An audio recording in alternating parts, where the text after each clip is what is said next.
monsieur, bonjour, je suis très heureuse de vous retrouver pour cette nouvelle semaine d'actualité juridique. On découvre tout de suite les titres à la une de ce lundi 28 juin.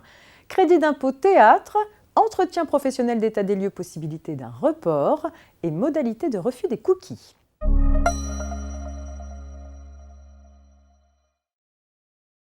On s'intéresse donc pour commencer au crédit d'impôt théâtre. Les sociétés qui exercent l'activité d'entrepreneurs de spectacles vivants soumises à l'IS peuvent sous certaines conditions bénéficier d'un crédit d'impôt au titre des dépenses de création, d'exploitation et de numérisation de représentations théâtrales d'œuvres dramatiques engagées d'ici le 31 décembre 2024. Des précisions sur les modalités de ce nouvel avantage fiscal ont récemment été apportées par décret. L'administration fiscale a également publié ses commentaires dans une instruction BOFIP du 9 juin dernier. Ce crédit d'impôt est égal à 15% voire 30% du montant des dépenses éligibles, limité à 500 000 € par spectacle. Il est plafonné à 750 000 € par entreprise et par exercice.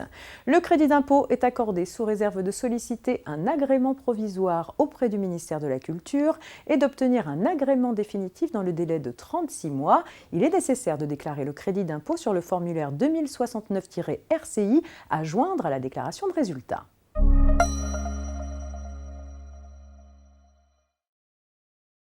La crise sanitaire du Covid-19 a conduit le gouvernement à ouvrir aux employeurs la possibilité de reporter jusqu'au 30 juin 2021 la tenue des premiers entretiens professionnels état des lieux qui devaient se tenir en 2020 et sur le premier trimestre 2021. En parallèle, la date limite pour réaliser les entretiens bisannuels qui devaient se tenir sur cette période a également été fixée au 30 juin 2021. Pour les entreprises d'au moins 50 salariés, si l'entretien état des lieux révèle un manquement sur les 6 dernières années, l'employeur encourt une sanction qui se traduit par un abondement du compte personnel de formation, le CPF, du salarié. La loi de sortie de crise sanitaire a reporté au 1er octobre 2021 au lieu du 1er juillet 2021 l'application du mécanisme d'abondement correctif au CPF. Pour autant, cette loi n'a pas modifié la date limite de réalisation des entretiens reportés. À la lettre des textes, cela crée donc un décalage entre la date limite de tenue des entretiens professionnels et la date d'application de l'abondement correctif au CPF des salariés.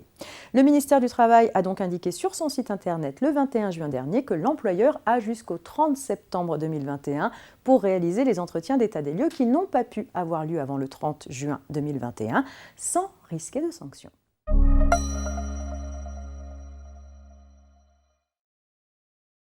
Refuser les cookies doit être aussi facile que d'y consentir. Voilà le message diffusé récemment par la Commission nationale de l'informatique et des libertés, la CNIL, au moyen d'une mise en demeure adressée à une vingtaine d'organismes.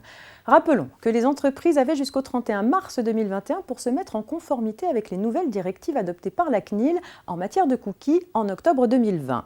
Les vérifications initiées par la Commission à partir d'avril dernier lui ont permis de constater qu'un certain nombre d'organismes ne permettaient toujours pas aux internautes de refuser les cookies aussi facilement que de les accepter. Il s'agit pourtant de l'une de ses principales recommandations à destination des opérateurs concernant l'usage des cookies et autres traceurs. L'utilisateur doit pouvoir accepter ou refuser les cookies avec le même degré de simplicité. Concrètement, selon la CNIL, l'interface de recueil du consentement devrait comporter non seulement un bouton « Tout accepter », mais aussi un bouton « Tout refuser ».